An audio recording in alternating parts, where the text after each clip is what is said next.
Olá, tudo bem? Como você está? Eu espero que você esteja bem, você, seus familiares, e nós seguimos aqui enfrentando esses dias debaixo da graça de Deus. Nós, a partir daqui, continuaremos os nossos estudos bíblicos agora por vídeo, né? Até então, estávamos trabalhando com os áudios e agora estamos aos poucos migrando para os vídeos. A última vez que nós nos encontramos no estudo bíblico, nós nos dedicamos ao capítulo 2, versos 1 a 5 do livro de Juízes, né? Então hoje nós vamos retomar o nosso estudo do livro de Juízes, lembrando que nós ainda estamos na parte introdutória do livro de Juízes, que vai do capítulo 1, versículo 1, até o capítulo 3, versículo 6. A partir do capítulo 3, versículo 7, começam então as narrativas dos juízes, né? Então até lá, até o capítulo 3, versículo 6, nós temos então o prelúdio de todo o livro dos juízes, né? A introdução. E é importante que nós nos dediquemos com afinco à introdução, porque ela nos dá o panorama geral de tudo aquilo que vamos encontrar no livro de Juízes. Entender bem a introdução é entender bem todo o restante do livro. Este bloco de texto que vamos estudar hoje, que vai do capítulo 2, versículo 6, até o versículo 23, será dividido em duas partes. A primeira parte, que nós vamos estudar hoje, se dará por uma leitura mais atenta, mais pormenorizada destes versos, né? Especialmente até o verso 19, porque o finalzinho, que vai do verso 20 até o verso 23, é uma reafirmação da sentença dada por Deus, que já havia aparecido aí nos versos de 1 a 5, e nós vamos abordar melhor o final desse bloco de texto no vídeo da semana que vem. Contudo, nós vamos considerá-lo aqui, então, do capítulo 2, versículo 6, até o versículo 23. Na sua maior parte, uma leitura atenta, destacando aí algumas coisas presentes no texto. O texto bíblico vai aparecer aqui no vídeo, mas é bom que você tenha a sua Bíblia às mãos e também um bloco de anotações, uma caneta, né, um papel, alguma coisa assim, porque será necessário e ajudará você no estudo bíblico. O nosso objetivo com esse estudo bíblico também não é apenas ressaltar aspectos teológicos do texto, mas fazendo isto, culminando toda essa nossa atividade na aplicação pessoal. Então nós vamos olhar o texto de maneira detalhada, ressaltar alguns detalhes e no final de tudo isso nós temos sempre feito perguntas que nos ajudam de alguma maneira a atualizar esse texto e aplicá-lo em nossa vida, tá bom? Então, hoje vamos nos ater a esta nova parte aí. Apenas para um breve resumo do que nós já vimos até aqui, porque o material foi distribuído aí nos grupos da igreja. Se você quiser, é só você ir retornando lá a tudo que nós já enviamos para poder relembrar, ouvir de novo e tudo mais. Mas, para fazer uma breve introdução aqui, nós lembramos que o livro de Juízes se dá, o ato seguinte aos desdobramentos do que acontece no final do livro de Josué. Na verdade, esse primeiro momento aqui no livro dos Juízes, ele ainda tem uma simbiose, tanto que nós vamos ver, inclusive no texto de hoje, o finalzinho da vida de Josué, ou seja, o tempo em que a morte de Josué se aproxima, o legado que fica ali das suas gerações e o que vai acontecer com a geração seguinte, né? Então, nós, nesse momento, estamos lembrando que uma geração onde a sua grande maioria era fiel, temente ao Senhor, uma geração que confiava no Senhor, que é a geração de Josué, né, juntamente com seus pares, esta geração vai passando, né, o tempo vai passando, estes homens e mulheres vão morrendo e vai abrindo aí, vai se inaugurando espaço para uma nova geração. Né? Então, os versos 6 a 9 do capítulo 2 que estamos lendo, vai narrar então este trecho. Essa geração está chegando aí na Terra Prometida, eles, depois de atravessarem o deserto, depois de terem sido libertos do Egito e tudo mais, eles agora estão nesse momento de assentamento, né? Então, se estabelecendo na Terra Prometida. Neste processo de assentamento, o Senhor havia deixado ordens claras de que a cultura cananeia deveria ser expurgada, né? A religiosidade cananeia deveria ser expurgada, ou seja, tudo que tivesse de resquício dos cananeus deveriam ser colocados para fora. E por isso, o texto traduz a melhor maneira disso acontecer com a expulsão dos próprios cananeus. Se os cananeus são expulsos da terra, naturalmente, junto com eles, é expulsa a sua cultura, é expulsa a sua religiosidade, e assim, nessa nova terra, nesse novo estabelecimento, somente há a possibilidade do Senhor reinando soberanamente sobre todas as coisas, não há lugar para nenhum outro tipo de divindade, nenhum outro tipo de aspecto cultural. Né? Então, na perspectiva do Antigo Testamento, esta visão, né, de cultura e de estabelecimento da cultura é importantíssimo.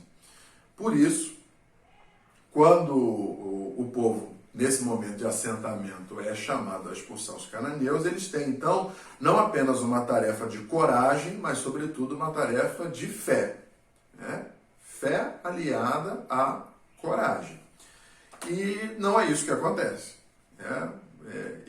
O povo de Deus, ao chegarem nos locais que eram considerados como a terra prometida, e ao perceberem que lá ainda habitam muitos cananeus, em alguns casos, esses cananeus têm alguma organização militar, têm carros de ferro, ou seja, tem alguma preparação militar.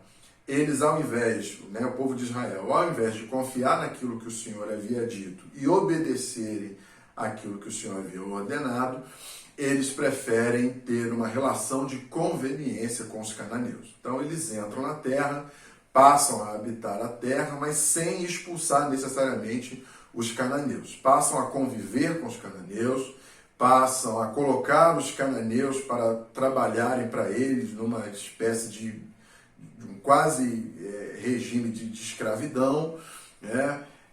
Passam a ter uma relação de conveniência para não ter que enfrentar o exército dos cananeus e os carros de ferro.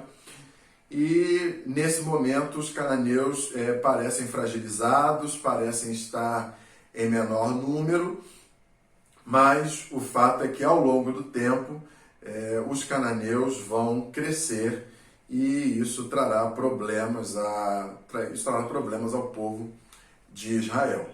Do ponto de vista da fé, o povo de Israel, especialmente essa geração, essa nova geração, eles não atentaram para a vontade de Deus e, portanto, eles serão, de alguma maneira, disciplinados. Né?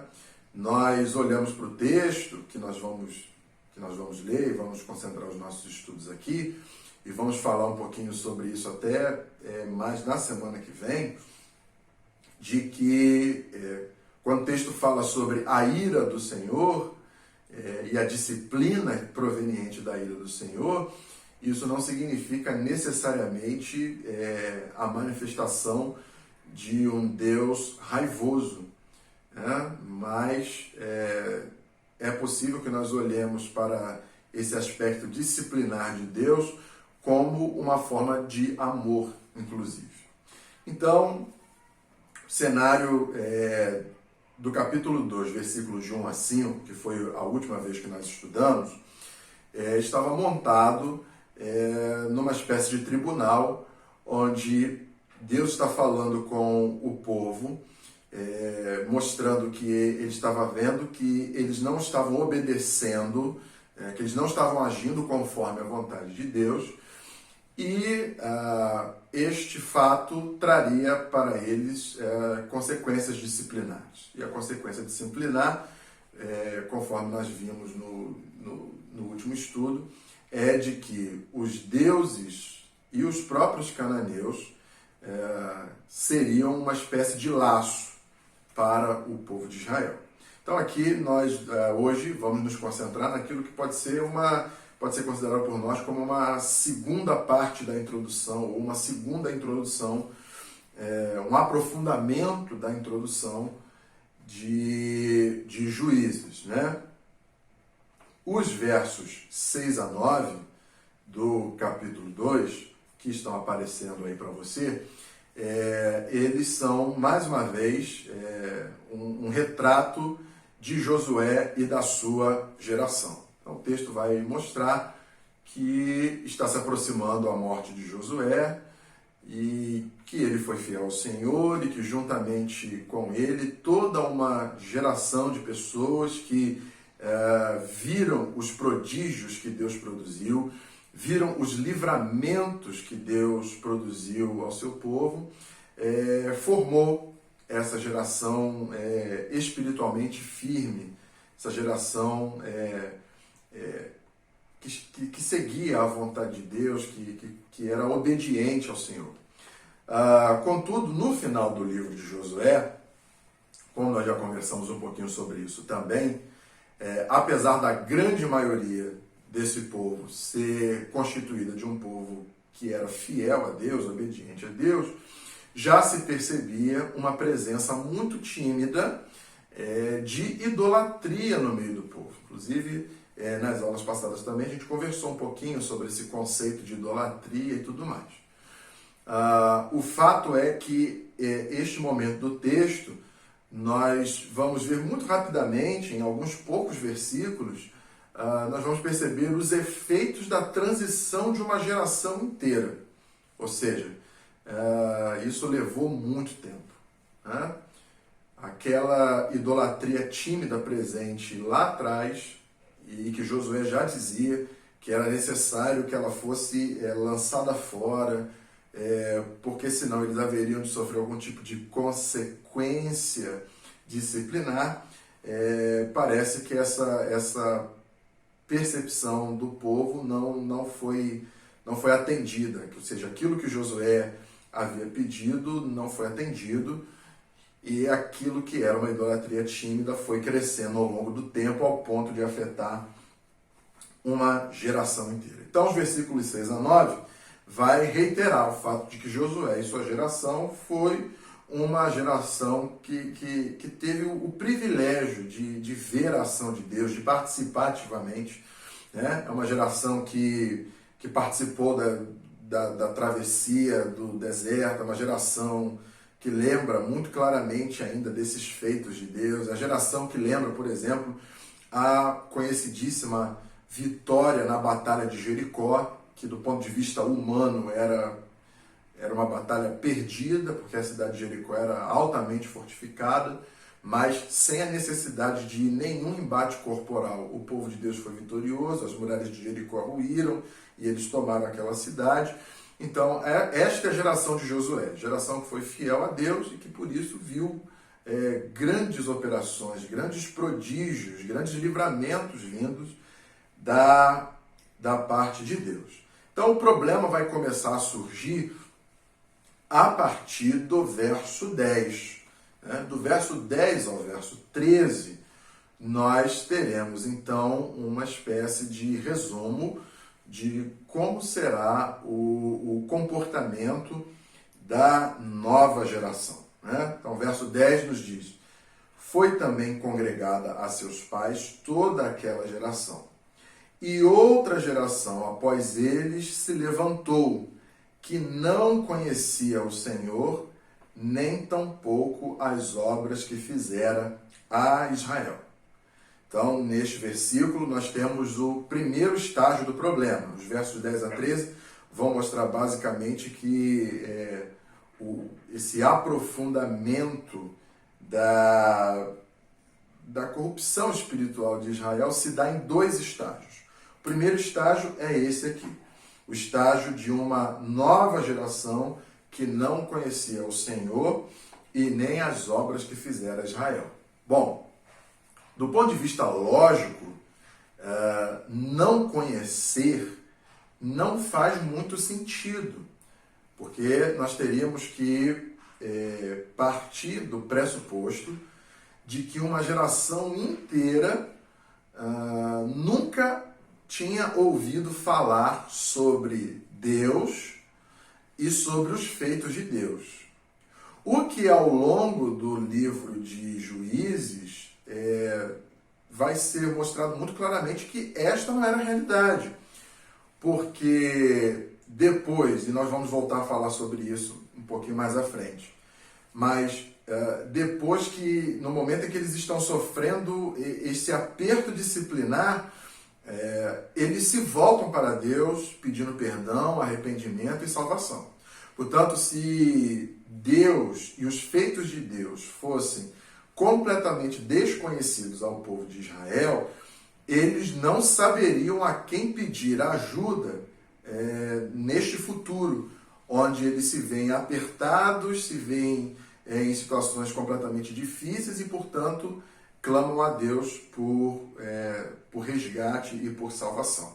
Então a questão aqui não é de não saber, não conhecer quem era Deus e o que Deus havia feito. A questão aqui é pior.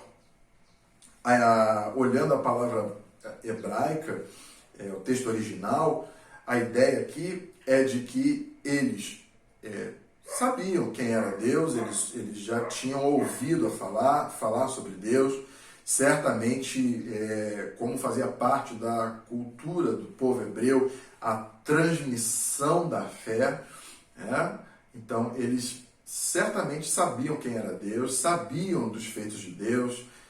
Lembramos aí da libertação do Egito, travessia do Mar Vermelho, as grandes batalhas, todas que ocorreram aí no decorrer do livro de Juízes.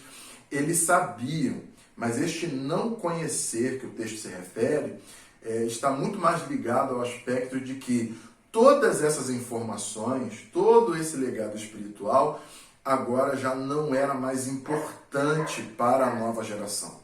Eles não davam o menor valor a isto, não fazia mais nenhum sentido para eles saber quem era Deus e o que ele havia feito, não havia mais nenhum senso de gratidão a Deus por quem ele era, enfim, ou seja, é como se Deus e os feitos de Deus deixassem de ser importantes, relevantes para esta nova geração. Eles não consideram mais a Deus, não consideram mais os seus feitos. E por isso mesmo, este primeiro estágio, caracterizado por essa falta de valor, ou falta de observância sobre quem era Deus, vai desembocar no segundo estágio, que está presente lá no versículo 11. Ou seja, não conhecendo mais quem era Deus, eles então o povo de Israel passa a adorar aos Baalins, já que não tem mais uma adoração, uma gratidão ao Senhor de Israel, eles então se dedicam a adorar aos deuses cananeus, os Baalins. Então, já que não tem mais nenhum tipo de relação com Deus e com os seus feitos, não há gratidão por Deus e por seus feitos, eles então recorrem a outros senhores, outros Baalins. Por que dizemos outros senhores? Porque Baal é o termo cananeu para senhor. Baalins é o plural de Baal. Portanto, a tradução mais simples é senhores. É como se Israel abriu mão do seu Senhor para adorar outros senhores. Colocou outros senhores no lugar do Deus de Israel. Então aqui é aquilo que a gente poderia definir como o fundo do poço. Essa nova geração chegou ao fundo do poço. Ela não conhecia mais o Senhor, não conhecia as obras que o Senhor havia feito, e eles abriram mão então desta relação com o Senhor para se relacionarem com os senhores dos cananeus. Bom, quando nós ouvimos essa história, inevitavelmente nós nos perguntamos, afinal de contas, de quem é a culpa? Como chegou a esse ponto? E pela história que nós estamos lendo, nós poderíamos chegar pelo menos a duas perspectivas, né? De quem é a culpa? Dos pais que não ensinaram aos seus filhos sobre quem era Deus e o que ele fizera, ou não ensinaram devidamente, né, o suficiente, ou a culpa é da nova geração mesmo, que tem um coração duro, que resolveu por si só abrir mão de todo o legado dos seus pais para se aventurarem por um novo caminho. O texto não diz claramente, não responde claramente a essas perguntas, mas o texto nos dá pistas, né? Quando nós lembramos que a geração anterior, ainda que formada por uma maioria fiel, eles já mantinham pequenas situações de idolatria, nós percebemos o custo disso a médio e longo prazo, né? E isso não é só aqui.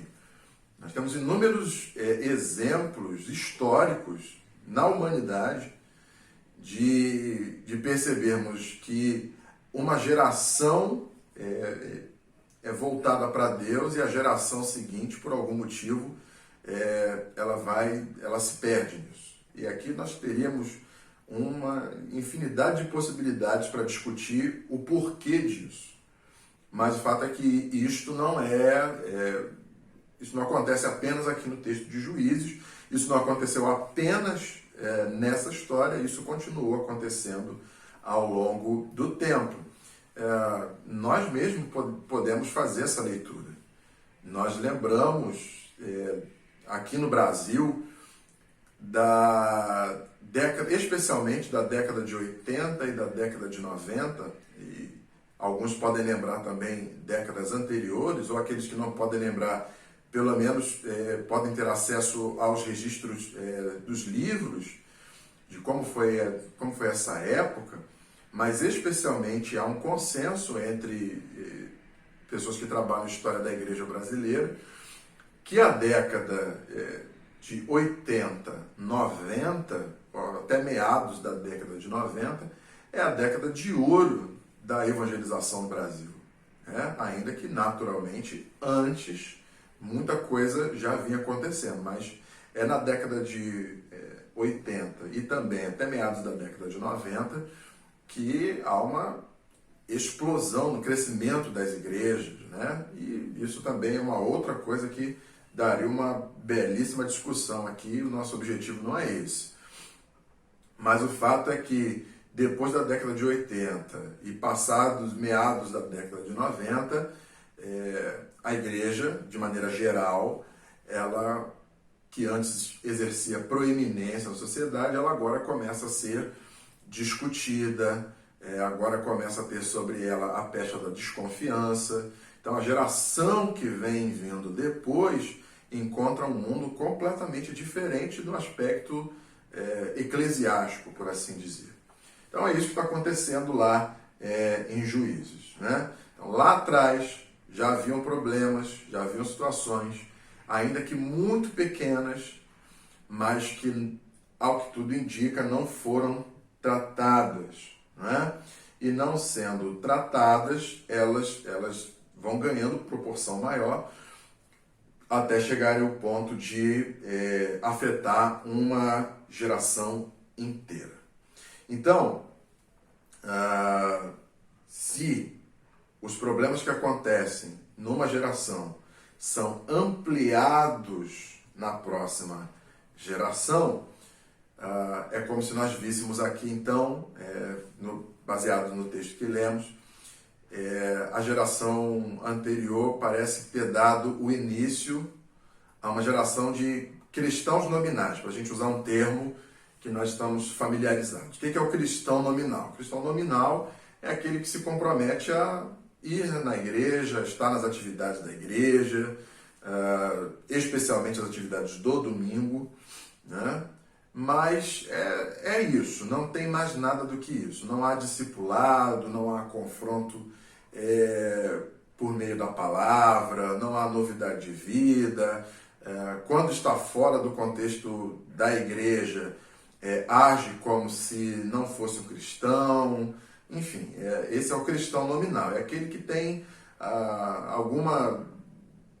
algum traquejo com as coisas do mundo evangélico, tem alguma similaridade, mas não efetivamente se mostra no dia a dia como um discípulo de Cristo, alguém que consegue se negar, alguém que se permite o confronto, alguém que consegue pensar que existem áreas da vida que precisam ser tratadas, precisam ser trabalhadas, para que dia após dia a sua imagem, a sua vida enquanto discípulo de Cristo seja ajustada conforme o próprio Cristo. Então, esse é o problema. Parece que há aqui, nessa geração, né, em Juízes, essa lista de pessoas tementes a Deus, mas começa a haver essa nominalidade. E isso vai ter um aspecto na geração seguinte, né? Então, voltamos à pergunta: de quem é a culpa? Dos pais que não ensinaram devidamente aos filhos ou dos filhos que tinham um coração endurecido para as coisas de Deus?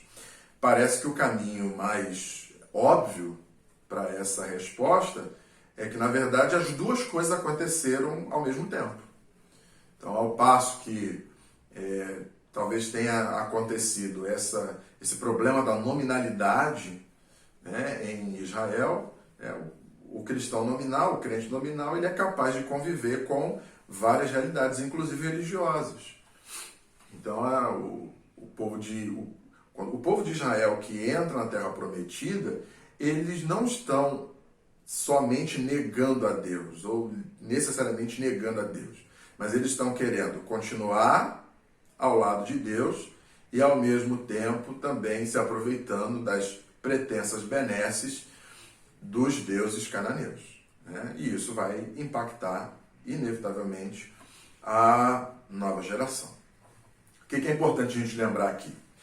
É importante a gente lembrar que nessa situação narrada aqui no livro dos Juízes, essa situação não resume todas as situações para explicar o fato da geração seguinte não seguir a Deus, né? Eu sei que hoje muitas pessoas, de alguma maneira, sofrem com o fato de seus filhos não estarem na igreja, não frequentarem mais a igreja.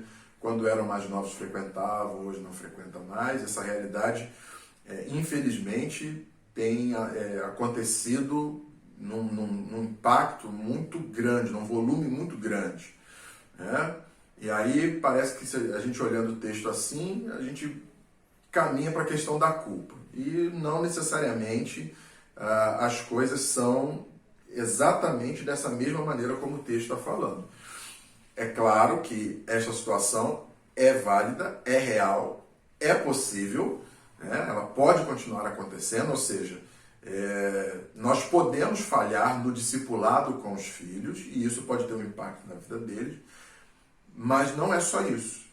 E mais, então, quando nós temos essa situação de vermos uma nova geração ficando no meio do caminho, se perdendo, como que a gente age? A gente age pela culpa? Óbvio que não. Então, nós seguimos crendo nas promessas de Deus, de que essas promessas são para nós e para os nossos filhos. Nós continuamos, então, vivendo uma vida de coerência entre aquilo que nós dizemos acreditar e a maneira como nós vivemos a nossa vida de maneira integral, dentro e fora da igreja. Um instituto de pesquisa americano tratando sobre essa questão, porque essa questão da geração seguinte que não quer mais saber da igreja, inclusive os estudos mais recentes sobre essas questões de desigrejados e tudo mais, apontam o fato de que um dos grandes problemas enfrentados pela nova geração é a percepção da incoerência da geração anterior. Tudo bem, e é claro que a geração deles, essa nova geração, também tem as suas incoerências. E geralmente esse é um fato que eles querem negar. Mas eles também não estão de todo errados quando em vários momentos acabam percebendo algumas incoerências na geração anterior. E essa incoerência, a raiz dessa incoerência está nesse fato de, em muitos momentos, sermos cristãos nominais. Dizemos que acreditamos em uma coisa de um jeito e em momentos da vida encaramos a realidade de outra forma. Então, é só deixar esse parênteses aqui, porque culpa não ajuda a nada e não ajuda a ninguém. O que a gente tem é caminhar crendo nas promessas de Deus e vivendo um dia após o outro na certeza de que Deus haverá de nos abençoar e nós não vamos desistir da nova geração, dos nossos filhos. Se eles em algum momento saíram dos caminhos do Senhor, saíram da igreja, nós cremos que o Senhor tem os seus propósitos e Ele haverá de nos ajudar para que em breve nós vejamos a nova geração de novo na igreja. O verso 12, então, diz que ao deixarem o Deus de seus pais e adorarem aos deuses cananeus, eles, então, a nova geração, provocaram o Senhor a ira. Porque a ideia aqui é de que Deus foi rejeitado pelo seu povo. Vejam que situação chegando a ser irônica.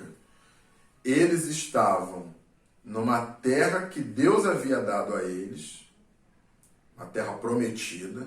Eles estavam numa terra onde literalmente foi o próprio Deus quem fez com que eles chegassem até ali.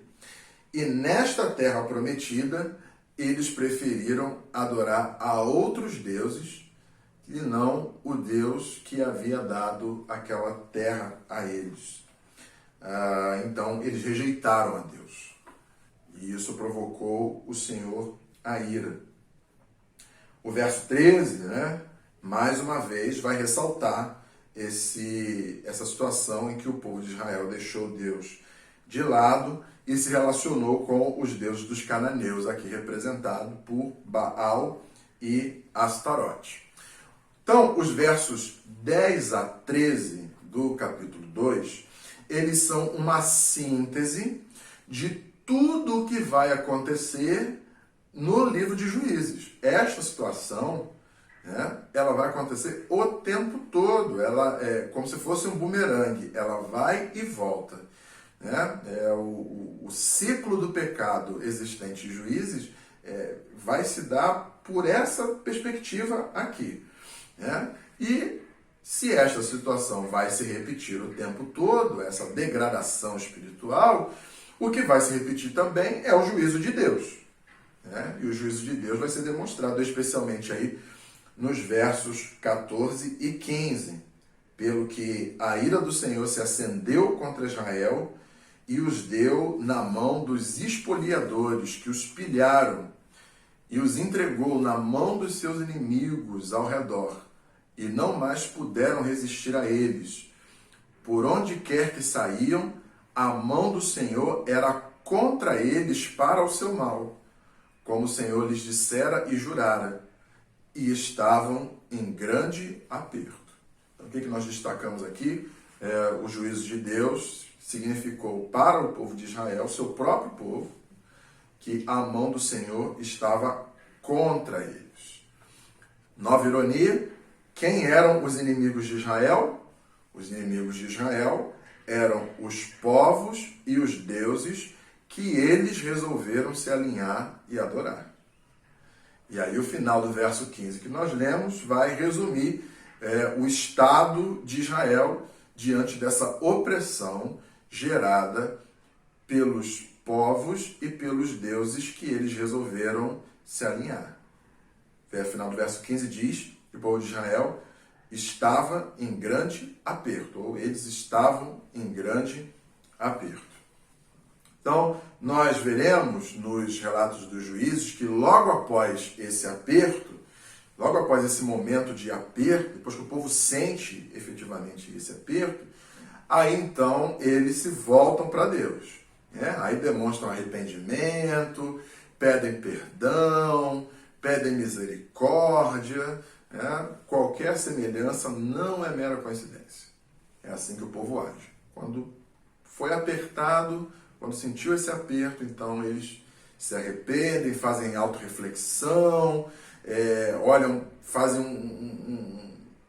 tem um olhar para a sua vida para perceberem onde foi que erraram, pedem perdão e pedem resgate, pedem salvação. E quando isso acontece, Deus, que é gracioso e misericordioso, envia a salvação. Como Deus faz isso? O verso 16 vai mostrar qual vai ser a maneira que Deus vai utilizar para salvar o povo. E a maneira que Deus resolveu salvar o seu povo é levantando o líder. Já conversamos aqui que juiz, no livro dos juízes, não é como nós entendemos hoje, termos juiz, alguém ligado à área do direito e tudo mais, mas sim aquele que é levantado por um Deus que, julgando o seu povo, esse juiz será o porta-voz de Deus, será um líder levantado por Deus para libertar o povo da opressão. Então o versículo 16 fala isso. Suscitou o Senhor juízes que os livraram da mão dos que os pilharam. Então, aqui, então, o modus operandi, a maneira como Deus resolveu salvar o seu povo. Mas os versos 17 e 19 deixam a nós, leitores, olhando esse texto atentamente, eles nos deixam perplexos. Porque os versos 17 a 19 vai nos mostrar como, então, o povo respondia a esta salvação que Deus havia oferecido. Diz assim o texto: contudo, não obedeceram aos seus juízes, antes se prostituíram após outros deuses e os adoraram. Depressa se desviaram do caminho por onde andaram seus pais na obediência dos mandamentos do Senhor e não fizeram como eles. Quando o Senhor lhes suscitava juízes, o Senhor era com o juiz e os livrava da mão dos seus inimigos, todos os dias daquele juiz. Porquanto o Senhor se compadecia deles ante os seus gemidos, por causa dos que os apertavam e oprimiam. Sucedia, porém, que, falecendo o juiz, reincindiam e se tornavam piores do que seus pais, seguindo após outros deuses, servindo-os e adorando-os eles. Nada deixavam das suas obras, nem da obstinação dos seus caminhos. Então, é para ficar perplexo mesmo. Deus atendia ao clamor do povo, levantava um líder que ia lá, libertava da opressão dos inimigos. Eles tinham uma relação tensa com este juiz, enquanto ele ainda era vivo, e quando o juiz morria, o povo simplesmente se desviava novamente, completamente dos caminhos do Senhor, e, como diz o texto, eles faziam coisas piores do que a geração anterior. É como se houvesse aqui uma espiral de degradação espiritual. É como se eles aprofundassem essa degradação espiritual. Né? A relação deles com Deus era uma relação absolutamente hipócrita, era uma relação que só queria que Deus viesse e produzisse a eles o resgate, a salvação, mas depois disso eles voltavam a viver de maneira dissoluta, né? Ficavam piores do que os seus pais. Uma coisa que é importante a gente perceber aqui é que esse processo não é um processo que acontece da noite para o dia. É um processo que leva anos, ele vai acontecendo durante muitos anos. A gente às vezes tem essa falsa impressão, como nós estamos lendo um texto bíblico e nós vemos a história sendo narrada em alguns versículos, parece que tudo isso aconteceu em um dia ou em algumas horas. Mas perceba que o texto fala sobre tempo de vida dos juízes. Né? Então os juízes iam lá, libertavam o povo, eles então voltavam a ter a sua vida, o juiz continuava tendo a sua vida normalmente, tudo mais. E aí quando o juiz morria, o povo reincidia e ficava pior. Então veja que esse é um processo histórico muito longo, não acontece da noite para o dia. Então, um resumo do que nós vamos ver em todo o livro dos Juízes é o seguinte: qual é o resumo da história? A rebeldia do povo contra Deus, ela se torna cada vez mais ferrenha. A opressão sobre eles se torna cada vez mais pesada. E o arrependimento deles cada vez se torna menos sincero. Então esse é o caminho que o povo vai seguindo, né? Então, eles cada vez mais, naquela espiral que nós falamos, né? Qual é o resultado daquela espiral de degradação espiritual? Cada vez mais o povo se torna rebelde contra Deus, cada vez mais a opressão que eles recebem como disciplina de Deus é mais ferrenha, é mais pesada, e cada vez mais o arrependimento deles é menos sincero. Né? O que vai ser curioso na nossa leitura ao longo do livro dos Juízes é que em alguns casos, não todos, mas em alguns casos, podemos dizer até que na maioria dos casos, os próprios juízes também se mostrarão, em alguns momentos, espiritualmente frágeis. Né? Então é isso que nós vamos conversar posteriormente e dando ênfase a isso nas histórias, nas narrativas dos juízes. Nós vamos ver que os próprios juízes também, em alguns momentos, a maioria deles, se mostraram frágeis espiritualmente, parte desse processo que o próprio povo de Israel estava inserido, mas de antemão, sem sombra de dúvidas, a história mais conhecida dos juízes é a história de Sansão, e você deve lembrar o que acontece com Sansão e como termina a história de Sansão. E então, os versos 20 a 23 são mais uma vez essa formulação de uma sentença da parte de Deus, né? E nós vamos deixar para comentar melhor os versos 20 a 23 na semana que vem, quando nós trabalharmos a parte 2 desse mesmo bloco de texto, pegando as nuances do texto que nós estamos conversando aqui. Mas os versos 20 a 23, eles basicamente são isto, são esta nova sentença, ou uma reafirmação, melhor dizendo, uma reafirmação daquilo que Deus já havia dito anteriormente, de que haveria de deixar o povo padecer nos seus maus caminhos e nas suas más escolhas. Então perceba, fizemos aqui, o que nós fizemos hoje, basicamente foi olhar para o texto de maneira mais atenta, destacando algumas questões. E só nessa leitura atenta, nós temos bastante coisa para conversar, bastante coisa para pensar. Né? Eu acho que vale a pena, inclusive, se você desejar, como eu sempre tenho dito, já falava nos áudios, se quiser, é bom ter papel, caneta, de repente ter um caderno de anotações, um bloco de anotações, porque as reflexões são muito válidas, são muito importantes, né? Então, se for necessário, você pausa o vídeo, volta, assiste de novo, enfim, tudo que você puder utilizar de recurso para te ajudar a fazer essa reflexão, senão tudo isso que nós estamos fazendo aqui vira puramente teoria. E o nosso objetivo aqui não é ficar trazendo teoria, mas é olhar atentamente para o texto, olhar a situação que aconteceu e, de alguma maneira, transportar isso para nós, para a nossa vida e para os desafios pessoais que cada um de nós temos. Então, diante dessa leitura que nós fizemos aqui, algumas perguntas são importantes e são necessárias a gente pensar. Primeira pergunta é como está a nossa relação com Deus? Como é que está a sua relação com Deus? Como é que está o seu dia a dia? Como é que está a sua caminhada?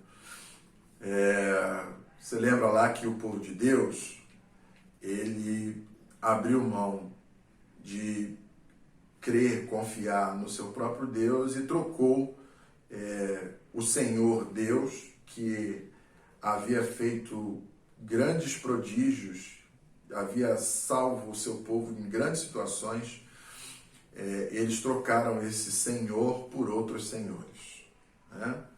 Então, uma reflexão importantíssima é a gente questionar se não existem outros senhores na nossa vida.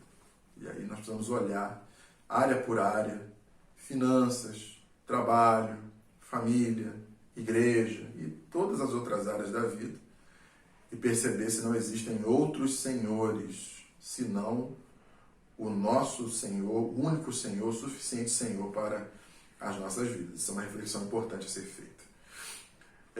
Uma outra pergunta importante é: diante dos seus pecados e a certeza que Deus te perdoou, você se torna grato ou simplesmente esquece, apaga e segue em frente como se nada tivesse acontecido?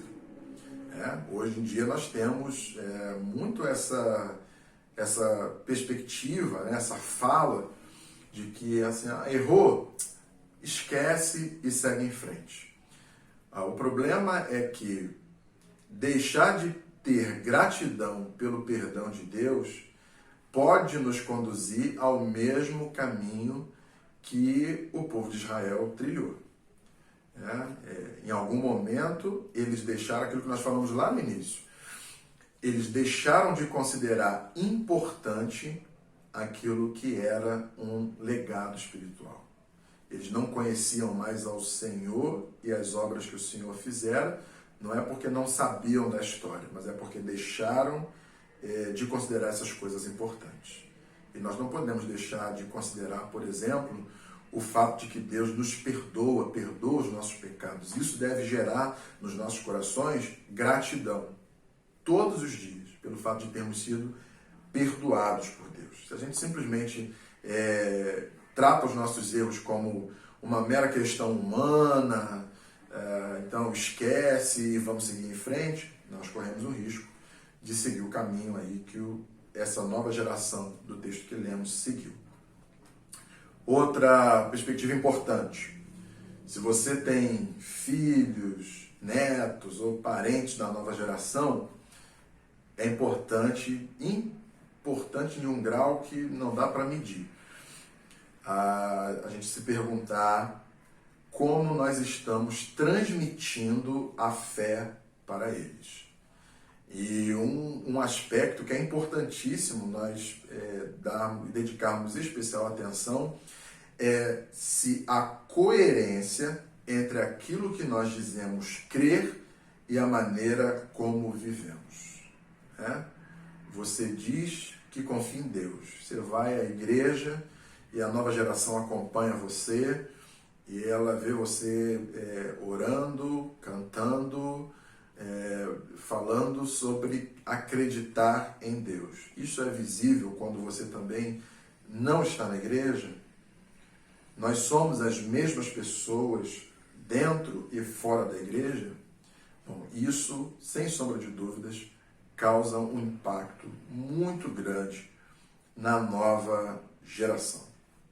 Mas talvez você não tenha filhos, não tenha netos, não tenha parentes da nova geração. Mas ainda assim, isso não significa que nós não tenhamos, essas pessoas não têm nenhum tipo de compromisso com a nova geração. Pelo contrário.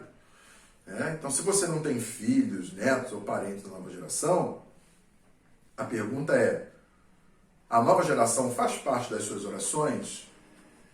Você se preocupa com essa turma que está chegando? Você sente o compromisso e a realidade de investir de alguma forma na nova geração?